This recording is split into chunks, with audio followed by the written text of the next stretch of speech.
मधु जैसे ही छत पर पहुंची तो वहां अंधेरा था। करण ने आहिस्ता से छत का दरवाजा बंद कर दिया। मधु ने पलट कर देखा, पर उसे अंधेरा होने की वजह से कोई दिखाई नहीं दिया। तभी अचानक छत की सारी लाइट्स ऑन हो गई। लाइट्स ऑन होते ही मधु अपने सामने का नजारा देखकर दंग रह गई। हर जगह कलरफुल पर्दे लगे हुए थे। उसके चारों ओर टेबल पर अलग अलग रंगों की थाल रखी हुई थी। ऐसा कोई कलर नहीं था जो बाजार में मिलता हो और आज टेबल पर ना रखा गया हो। हर एक थाल के बाद टेबल पर फूलों की पंखुड़ियों से भरी थाल भी रखी हुई थी और इन थालों में हर रंग के फूलों की पंखुड़ियां थी। छत का हर कोना महक रहा था। ये सब देखकर उसके चेहरे पर बड़ी सी मुस्कान आ गई और उसकी नजरें करण को तलाशने लगी। तभी अचानक उसके सिर पर लाल गुलाब की पंखुड़ियों की बरसात होने लगी। उसने ऊपर देखते हुए अपनी दोनों बाहें फैला ली तो उसके पीछे खड़ा करण आहिस्ता आहिस्ता उसकी ओर बढ़ने लगा। उसने पीछे से मधु को अपनी बाहों में भरा और उसके कान में आहिस्ता से पूछा, कैसा लगा ये सब? मधु मुस्कुराते हुए बोली, द ग्रेट करण खुराना अपनी पत्नी के लिए कुछ करे और उसे पसंद ना आए, ऐसा कभी हुआ है जो आज होगा? करण के चेहरे पर भी मुस्कान आ गई। उसने मधु को घुमाकर अपनी ओर किया और बोला, आई एम सॉरी मधु। किस लिए? मधु ने हैरानी से पूछा। करण ने उसकी आंखों में देखकर जवाब दिया, आज मैंने तुम्हें तुम्हारे परिवार के साथ होली नहीं खेलने दी, इसलिए बहुत गुस्सा आया होगा ना मुझ पर? हाँ, बहुत गुस्सा आया था, क्योंकि इतने सालों में आज पहली बार ऐसा हुआ है कि मैंने अपने परिवार के साथ होली नहीं खेली। मधु मुंह बनाकर बोली। करण ने उसके चेहरे को अपनी दोनों हथेलियों से छुआ और बोला, मधु मैंने सोचा था कि आज सबसे पहले मैं तुम्हें रंग लगाऊंगा, पर हमेशा की तरह देर से उठा और तुम्हें रंग लगा पाता उसके पहले ही तुम रंगों में रंग चुकी थी। फिर जब हम तुम्हारे घर के लिए निकले तो मैंने आदि से कहकर तुम्हारे लिए ये सब प्लान किया, पर तुम्हारे घर पहुंचकर जब मैंने तुम्हें होली खेलने के लिए इतना बेकरार देखा तो मुझे तुमसे वो सब कहना पड़ा। मधु तुम तो नेक्स्ट ईयर अपने परिवार के साथ फिर से होली खेल लोगी, पर हमारी पहली होली फिर कभी नहीं आएगी। मैं इस होली तुम्हें अपने प्यार के रंग में रंगना चाहता था, बहुत स्पेशल बनाना चाहता था आज का दिन। मधु के चेहरे पर मुस्कुराहट आ गई। उसने अपने गाल पर रखी करण की हथेली चूमी और बोली, करण जब से हमारी शादी हुई है आपने हर लम्हा मेरे लिए इतना स्पेशल बना दिया है कि मैं एक एक लम्हे को याद करके हजारों बार जीती हूँ और हर बार आपके साथ बिताए लम्हे मेरे चेहरे पर मुस्कुराहट ले आते हैं। उसकी बातें करण के चेहरे पर भी मुस्कुराहट ले आई। मधु पलटी और अपने चारों ओर देखते हुए फिर से बोली, मैंने कभी नहीं सोचा था करण कि जिस इंसान को होली खेलना जरा भी पसंद नहीं है वो सिर्फ मेरी खुशी के लिए इतना कुछ कर सकते हैं। उसने पलट कर देखा पर करण वहां नहीं था। करण, करण कहाँ चले गए आप? करण, मधु उसे पुकारते हुए रंगों के बीच आ गई और चारों ओर नजरें घुमाकर उसे ढूंढने लगी। तभी करण ने वहां रखे म्यूजिक प्लेयर को ऑन कर दिया। प्लेयर ऑन होते ही गाना प्ले होने लगा। अंग लगा दे रे मोहे रंग लगा दे रे। मधु ने पलटकर उस ओर देखा जहां से गाने की आवाज आई थी तो करण वही खड़ा था। वो मधु को देखते हुए लाल रंग की थाल के पास आया। उसने अपने दोनों हाथों में लाल रंग लेकर मुट्ठी बांधी और आहिस्ता आहिस्ता उसकी ओर बढ़ने लगा। मधु बहुत प्यार से उसे देख रही थी। करण उसके पीछे आकर खड़ा हुआ और आहिस्ता से उसके कान में बोला, हैप्पी होली मधु। मधु ने अपनी तिरछी नजरों से उसकी ओर देखा तो करण ने उसकी आंखों में देखते हुए आहिस्ता आहिस्ता उसकी दोनों बाह पर लाल रंग लगाया और उसके कान को चूमा तो मधु शर्माते हुए उससे दूर हो गई। वो वहां से भागकर रंग की थाल के पास आई। उसने भी अपने दोनों हाथों में लाल रंग लिया और फिर करण को देखने लगी। करण ने भी उसकी ओर देखते हुए हरा रंग अपने हाथों में लिया। दोनों एक दूसरे की ओर बढ़ने लगे। मधु ने करण की आंखों में देखते हुए ठीक वैसे ही उसकी बाह पर कलर लगाया जैसे करण ने लगाया था तो करण के चेहरे पर मुस्कुराहट आ गई और मधु मुस्कुराकर जाने लगी। करण ने उसकी कमर पर हाथ रखा और उसे फिर से अपने करीब ले आया। मधु की दोनों हथेलियों में लगा लाल रंग करण की सफेद शर्ट पर लग गया। दोनों फिर से एक दूसरे की आंखों में खो गए। करण ने उसकी कमर पर रखे अपने हाथ को आहिस्ता आहिस्ता ऊपर करते हुए उसकी पूरी पीठ पर हरा रंग लगा दिया। मधु एकटक उसकी आंखों में देख रही थी। उसने भी वही पास रखी पीले रंग की थाल से अपनी दोनों मुट्ठी भरी और सारा रंग करण के गालों पर लगा दिया और मुस्कुराते हुए वहां से जाने लगी। पर करण ने उसे पकड़ लिया और अपने दोनों गालों से उसके गालों पर रंग लगा दिया। मधु ने दूसरे रंग की थाली से कलर लिया और उसके मुंह पर मलकर भाग गई। उसने भागते हुए एक फूलों की थाल उठाई और सारे फूल उसके ऊपर फेंक दिए। करण उसके पीछे दौड़ा, दोनों पर्दों के बीच से भागने लगे, पर फिर करण अचानक से गायब हो गया। मधु अपनी नजरें घुमाकर उसे ढूंढने लगी, पर तभी करण ने एक फूलों की थाल उठाई और सारे फूल उस पर फेंक दिए। मधु ने भी एक कलर की थाली उठाकर सारा रंग उस पर फेंक दिया। रंग फेंककर वो एक बार फिर से भागने लगी, पर करण ने फिर से उसे पकड़ लिया। वो उसे देखकर मुस्कुराने लगी। करण ने लाल रंग अपनी मुट्ठी में लिया और पहले मधु की मांग में भरा और फिर उसके माथे पर लगा दिया। कुछ रंग मधु की नाक पर भी लग गया। मधु ने तुरंत अपनी नाक करण की नाक से रगड़ दी, तो दोनों को हंसी आ गई। वैसे तुम्हारे लिए एक और स्पेशल चीज है, तभी करण बोला। मधु उसे एकटक देखने लगी। करण ने उसका हाथ पकड़ा और उसे एक टेबल के पास लेकर आया, जहां 2 ग्लासों में ठंडाई रखी हुई थी। ग्लास देखकर मधु के चेहरे पर बड़ी सी मुस्कुराहट आ गई। उसने तुरंत ग्लास उठाया और एक सांस में पूरा ग्लास खत्म कर दिया, पर करण सिर्फ उसे देखकर मुस्कुरा रहा था। मधु ने दूसरा ग्लास उठाया और अपने दूसरे हाथ से करण का मुंह पकड़कर उसे भी पिलाने लगी। करण कुछ बोल नहीं पाया। मधु ने उसे पूरा ग्लास ठंडाई पिला दी। ग्लास खत्म होते ही मधु ने ग्लास टेबल पर रखकर पूछा, कैसी लगी? तुम पागल हो क्या? मुझे सांस भी नहीं लेने दी तुमने और पूरी पिला दी, करण चिढ़ते हुए बोला। मधु ने उसके गाल को चूमा और हंसते हुए बोली, आप जब ऐसे चिढ़ते हो ना, तो मुझे आप पर बहुत प्यार आता है। अब आप इसे पीकर हवा में उड़ने लगोगे। शट अप मधु, इसमें ऐसा कुछ नहीं है, सिर्फ ठंडाई है, भांग नहीं है इसमें। करण उसे घूरते हुए बोला। तो मधु ने मुंह बनाकर पूछा, अरे तो फिर आप ये लाए ही क्यों?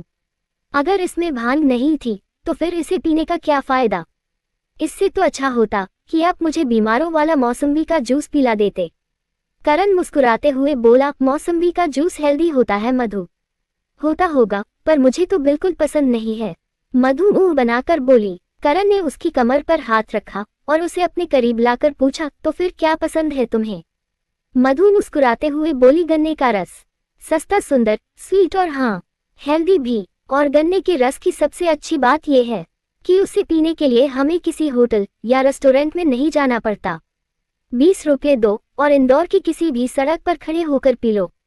मैं और मीरा तो पूरी गर्मियों में बिना गन्ने का रस पिए जी ही नहीं सकते। हम रोज दिन में एक बार तो जरूर पीते हैं। तो तुम्हें गन्ने का रस पीना है? करण ने उसकी ओर देखकर पूछा। तो मधु ने बच्चों की तरह हाँ में अपना सिर हिला दिया। करण मुस्कुराते हुए बोला, अच्छा अपनी आंखें बंद करो। मधु उसे हैरानी से देखने लगी। आंखें बंद करो मधु, करण के एक बार फिर कहते ही मधु ने झट से अपनी आंखें बंद कर ली। करण ने टेबल के नीचे रखे एक बॉक्स को खोला और बर्फ के बीच से एक बोतल निकाली और उसे खोलकर टेबल पर रखे ग्लास में गन्ने का रस डालकर मधु से बोला, अब अपनी आंखें खोलो। मधु ने जैसे ही अपनी आंखें खोली तो उसके सामने गन्ने का रस था। उसने तुरंत टेबल से ग्लास उठाया और एक घूंट पीकर गहरी सांस ली, जैसे उसे दुनिया मिल गई हो। करण उसे देखकर मुस्कुरा दिया तो मधु ने उसके गाल पर किस किया और बोली, अपना कभी कभी इस गन्ने के रस की तरह स्वीट हो जाते हो करण, तो कभी नीम के रस की तरह कड़वे। मधु तुम इसे जूस भी तो कह सकती हो ना, करण तुरंत बोला। मधु ग्लास लेकर उचक कर टेबल पर बैठी। अरे पर गन्ने के रस को जूस कौन कहता है? सड़क पर चलने वाले ठेलों पर हमेशा यही लिखा होता है, गन्ने का रस बड़ा ग्लास 20 रुपये और छोटा ग्लास 10 रुपये। उसकी ये बात सुनकर करण को हंसी आ गई। मधु ने जल्दी से अपना पूरा ग्लास खत्म करके ग्लास टेबल पर रख दिया और फिर करण के गले में अपनी बाहें डालकर बोली, चलिए अब मुझे नीचे उतारिए। करण उसे पकड़कर नीचे उतारने लगा, पर तभी उसका बैलेंस बिगड़ गया और वो मधु को लिए हुए जमीन पर बिछे कारपेट पर गिर गया। दोनों को हंसी आने लगी। करण ने मधु को पकड़कर अपने नीचे किया और बोला, थैंक यू मधु। किस लिए? मधु ने उसके गले में अपनी बाहें डालकर पूछा तो करण मुस्कुराते हुए बोला, मेरी जिंदगी इतनी कलरफुल बनाने के लिए। आज के पहले मैं होली के दिन इतना खुश कभी नहीं हुआ मधु, जितना कि आज हूँ। और ये सब तुम्हारे साथ होने की वजह से है। तुमने मेरी जिंदगी को रंगों से भर दिया है मधु। और आपने क्या किया? तभी मधु ने गुस्से में पूछा तो करण उसे हैरानी से देखने लगा। तो मधु फिर से बोली, मुझे एक बात बताइए, होली पर ऐसे गाने पर कौन डांस करता है जो आपने प्ले किया? आज के दिन तो तड़कते भड़कते गाने बजाने चाहिए। जिस पर दिल खोलकर और झूमकर नाचा जाए। मधु बच्चों की तरह बोली। तड़कते भड़कते गाने, करण ने उसे घूरते हुए पूछा। और क्या? मधु उसे खुद से दूर करके लड़खड़ाते हुए उठकर खड़ी हुई। उसकी आवाज और पैर दोनों लड़खड़ाने लगे थे। ये देखकर करण मन ही मन बोला, इसे देखकर ऐसा क्यों लग रहा है जैसे ये नशे में है। तभी मधु फिर से बोली, जैसा गाना आपने प्ले किया है उस पर सिर्फ रोमांस किया जा सकता है करण, डांस नहीं। और अगर होली पर भांग पीकर डांस न किया जाए तो होली बोरिंग हो जाती है, जैसे आप है। और मुझे आप जैसे बोरिंग इंसान के साथ अपनी होली बोरिंग नहीं करनी है। ओह, तो तुम्हें मैं बोरिंग किस्म का लगता हूँ? करण ने गुस्से में पूछा। तो मधु झट से बोली, और क्या? आपको सिर्फ दो ही काम करने आते हैं, पहला गुस्सा करना और दूसरा रोमांस करना। बाकी झूमकर कैसे नाचा जाता है ये तो आपको पता ही नहीं है। एक मिनट रुकिए, मैं सिखाती हूँ आपको कि होली पर कैसे नाचा जाता है। इतना कहकर उसने म्यूजिक प्लेयर ऑन किया और रिमोट उठाकर गाना प्ले किया।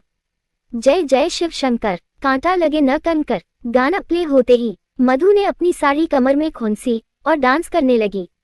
उसे ऐसे डांस करते देख करण की आंखें खुली की खुली रह गई। वो मन ही मन बोला, ओह गॉड, ये मधु पागल हो गई है क्या? इतनी रात को इतनी तेज वॉल्यूम में गाना प्ले करके नाच रही है, ऐसे तो सारा घर उठकर ऊपर आ जाएगा। उसने तुरंत रिमोट उठाकर वॉल्यूम कम कर दी तो मधु डांस करते करते रुक गई। उसने करण के हाथ से रिमोट छीना और वॉल्यूम और ज्यादा बढ़ाकर नाचने लगी। ओह गॉड, कहीं आदि ने इस ठंडाई में सच में भांग तो नहीं मिला दी? और मैंने मधु को गन्ने का रस भी पिला दिया। भांग पीने के बाद मीठा खाने या पीने से तो भांग और चढ़ जाती है। आदि अब तो तुम्हारी नौकरी गई समझो, छोड़ूंगा नहीं मैं तुम्हें, करण गुस्से में बोला। तभी मधु ने उसका हाथ पकड़कर उसे भी नाचने के लिए खींच लिया और जबरदस्ती उसे भी अपने साथ डांस करवाने लगी। करण मन ही मन बोला, उस ग्लास में पक्का भांग ही थी, अब इससे कैसे संभालूं? कुछ सोच करण, कुछ सोच। कहीं अगर सारे घरवाले ऊपर आ गए तो तू क्या कहेगा सबसे? उसने मधु का हाथ पकड़ा और उसे खींचकर अपने करीब ले आया। मधु एकटक उसकी आंखों में देखकर मुस्कुराने लगी। करण ने बहुत प्यार से उसके चेहरे पर अपनी उंगली फेरी तो उसने अपनी आंखें बंद कर दी। करण ने आहिस्ता से अपने दूसरे हाथ से म्यूजिक प्लेयर बंद कर दिया और मुस्कुराते हुए मधु को देखने लगा। उसने उसके माथे को बहुत प्यार से चूमा और बोला, आई लव यू मधु, मैं भी आपसे बहुत बहुत बहुत प्यार करती हूँ करण।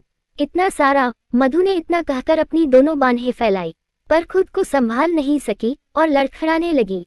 पर करण ने उसे संभालने की कोशिश की और दोनों जमीन पर बिछे कारपेट पर जा गिरे। मधु ने अपनी आंखें बंद की हुई थी। करण उसके गाल को थपथपाते हुए बोला, मधु चलो उठे, रूम में चलो, उठो।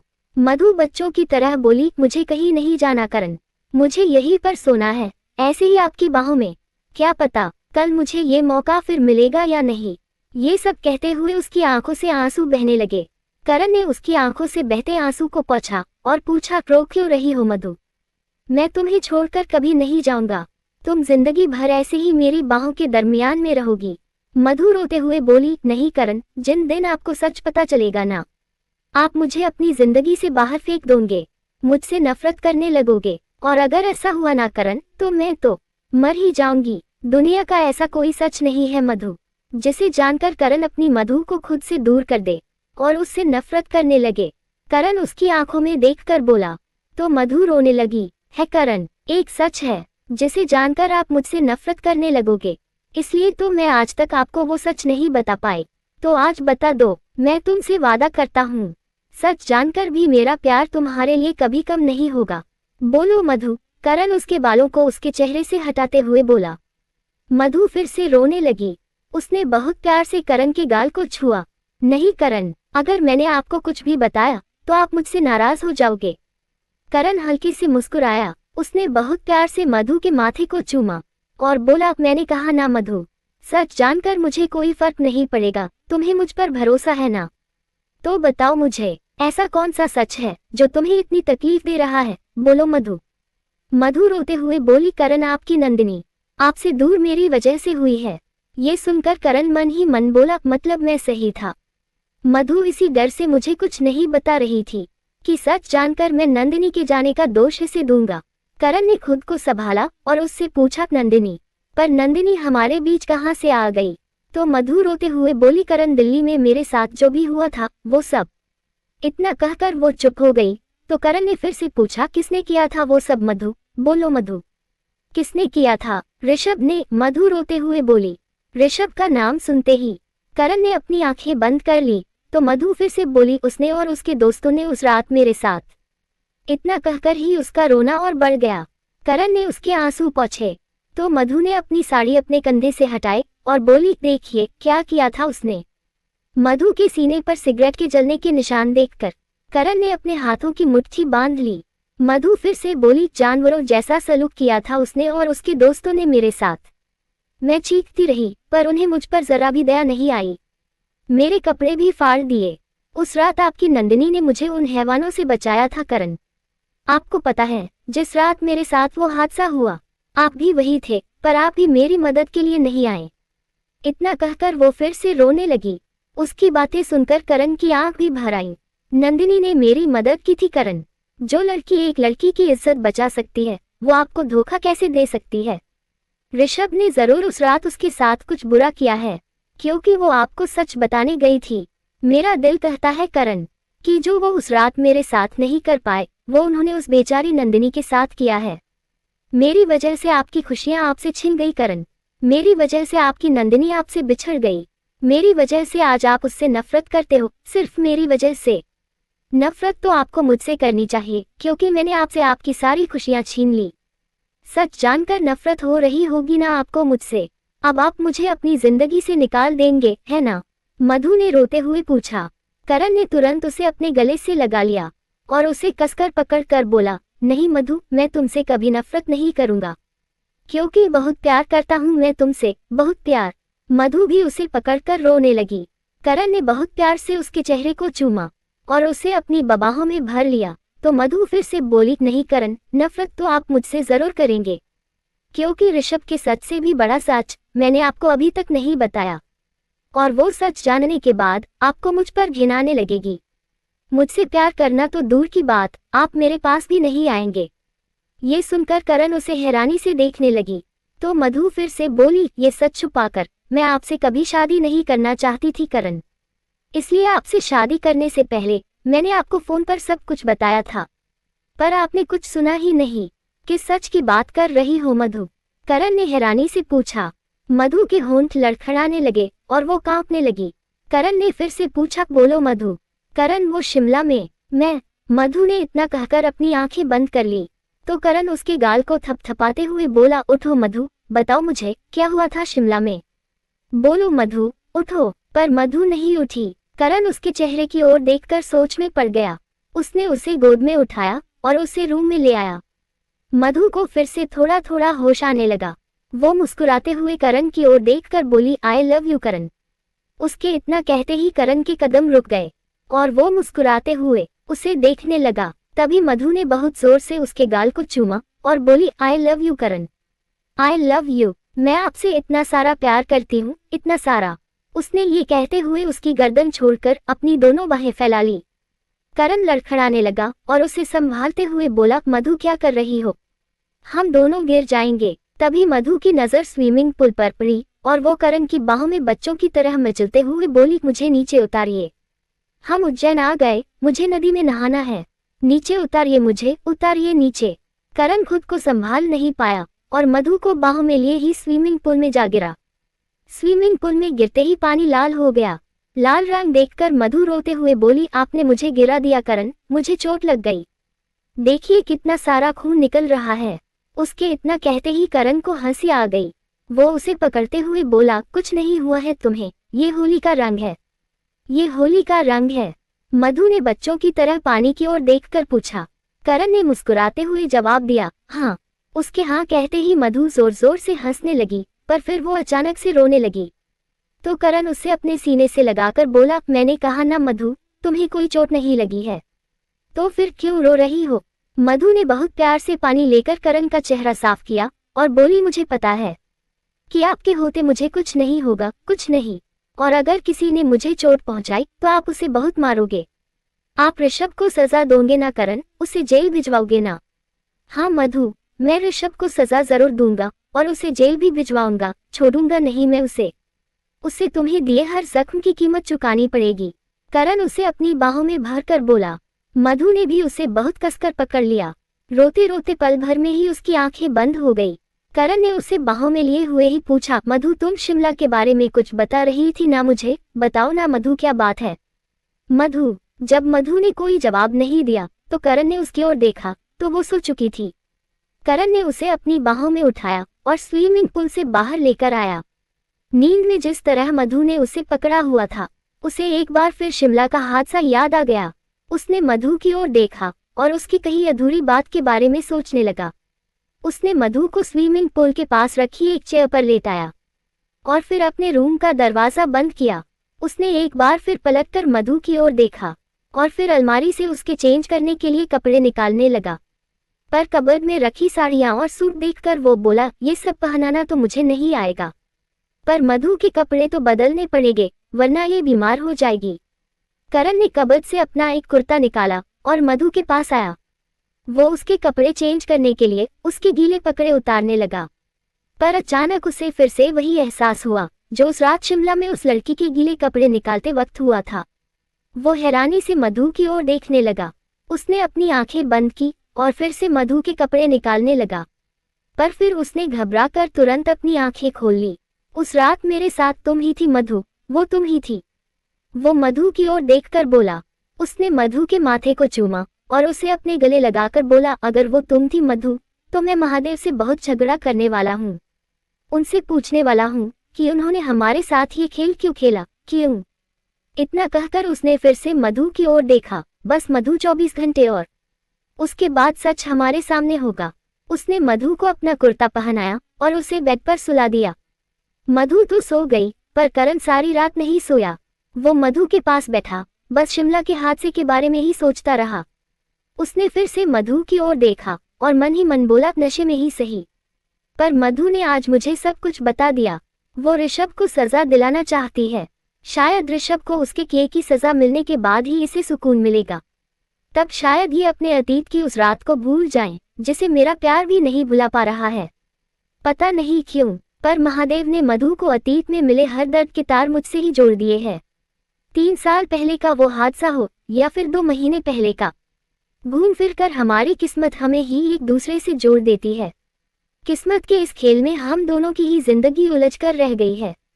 अब मुझे जल्द से जल्द इन उलझनों को सुलझाना होगा, वरना मधु यूं ही अपने दर्द छिपाकर मुस्कुराने की कोशिश करती रहेगी। कल शिमला पहुंचते ही मुझे सबसे पहले शिमला की उस रात का सच पता करना होगा।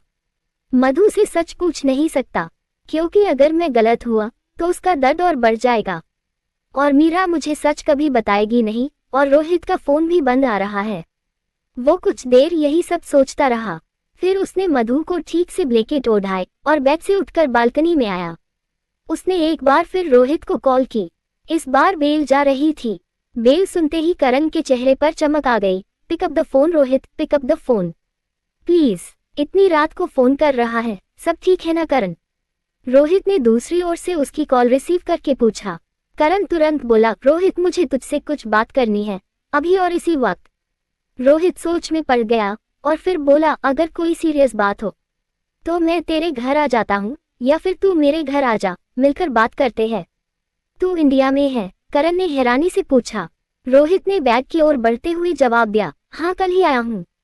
करण के चेहरे पर मुस्कान आ गई और वो तुरंत बोला, तो फिर मैं अभी आया। करण बोलते बोलते रुक गया, क्योंकि उसकी नजर बैग पर सो रही मधु पर पड़ी। वो मन ही मन बोला, मधु को इस हालत में इतनी रात को छोड़कर जाना ठीक नहीं होगा। कहीं अगर वो जाग गई और उसने मुझे अपने पास नहीं देखा तो घबरा जाएगी। मुझे सुबह होने का इंतजार करना होगा, और फोन पर डायरेक्ट शिमला वाले हादसे के बारे में पूछना भी तो ठीक नहीं होगा। अगर उसे कुछ पता नहीं हुआ तो बात बिगड़ सकती है। क्या हुआ करण? तभी रोहित ने फिर से पूछा। करण ने खुद को संभाला और बोला, इतनी जरूरी बात नहीं है, मैं सुबह तुझसे आकर मिलता हूँ, पर कल सुबह की फ्लाइट से मैं शिमला जा रहा हूँ। रोहित तुरंत बोला। उसके शिमला जाने वाली बात सुनकर करण हैरान रह गया। कल मेरी एक क्लाइंट के साथ मीटिंग है वहाँ, रोहित ने जवाब दिया। तो करण कुछ पल सोचकर बोला, ठीक है, तो कल शिमला में मिलते हैं, क्योंकि मैं भी कल शिमला आ रहा हूँ। ओह डेट्स ग्रेट, हम कल मिलते हैं, गुड नाइट। करण ने भी उससे गुड नाइट कहा और कॉल कट कर दी। लेखिका कविता वर्मा। अगर आपको मेरी लिखी कहानियाँ पसंद आ रही है और आप इस कहानी को आगे भी पढ़ना और सुनना चाहते हैं तो मेरे चैनल को लाइक करें, शेयर करें और आज ही सब्सक्राइब भी करें। Thank you for watching this video.